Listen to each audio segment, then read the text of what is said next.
بسم اللہ الرحمن الرحیم۔ اللہم صلی علی محمد و آل محمد۔ ماہ رمضان بالکل قریب ہے۔ ایسی برکتوں والا مہینہ، ایسی فضیلتوں والا مہینہ کہ جس مہینے میں اللہ اتنا خوش ہوتا ہے کہ وہ اپنے بندے کے سارے گناہ معاف کر دیتا ہے۔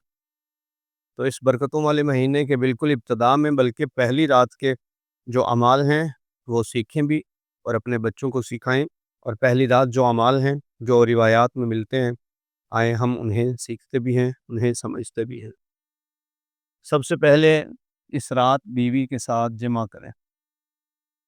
رمضان المبارک کی پہلی رات اپنی بیوی سے مباشرت کریں، اس کا بہت زیادہ اجر ہے، بہت زیادہ ثواب ہے، جیسا کہ روایات میں ملتا ہے۔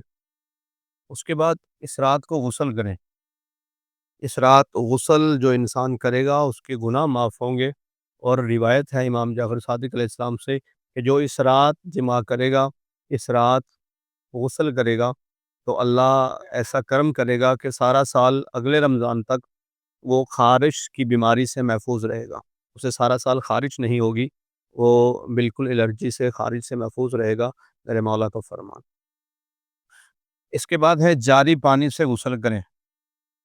ویسے تو آپ غسل کر سکتے ہیں قلیل پانی سے بھی، تو جاری پانی کے ساتھ غسل کرنے سے یہ ہے کہ جاری ایک تو ثواب زیادہ ہے، اور دوسرا جاری پانی سے غسل کرنا اس رات مستحب ہے۔ اور مستحب ایسا ہے کہ امام فرماتے ہیں آپ کوشش کریں جب جاری پانی سے غسل کریں تو 30 چلو پانی کے اپنے سر میں گرائیں، اس کا بہت زیادہ اجر ہے۔ اس کے بعد دعا پڑھیں۔ اس رات کو یہ دعا پڑھنا بھی مستحب ہے۔ اللہم انا ھذا الشہر المبارک، رمضان کی پہلی رات کو۔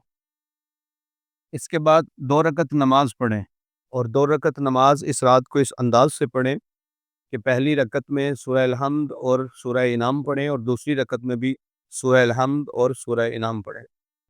سورہ الحمد اور سورہ انعام دونوں رکعت میں پڑھیں، اس کا بہت زیادہ اجر ہے، بہت زیادہ ثواب ہے۔